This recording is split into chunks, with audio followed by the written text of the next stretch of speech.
ต้องว่าพี่น้องเอ้ยมันผู้ใดว่าคนลาวอยู่นอกประเทศนี่บ่มีแผ่นดินอยู่ว่าซั่นบึงนะขับรถไปใส่กระจน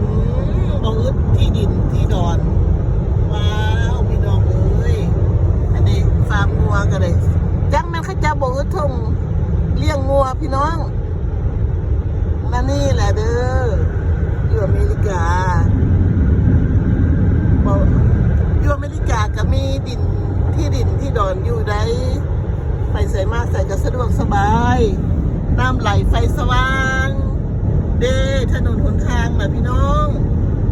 บ่ได้เป็นขุมเป็นบ่อคืออยู่บางประเทศเด้อหลายคนลาวอยู่อเมริกาเป็นชาวอเมริกันแล้วลาวชันอเมริกันนี่มีที่อยู่อาศัยไปมาสะดวกสบายนักเรียนหนังสือครบหมดบ่ได้ย่านไผบ่ได้ไปแจ้งไผเด้อบ่ได้แจ้งนายบ้านของร้อนไปมาที่ดินที่ดอนบ่อึดบ่ยากฟาร์มงัวติดตามกันไปบ่อึดพี่น้องเอ้ยบุงนะบ่ต้องห่วงว่าคนลาวอยู่นอกประเทศบ่มีดินถมหน้าบ่มีที่ดินถมอยู่อาศัยบ่อึดบ่ยากเบิ่งเอาพี่น้องเอ้ย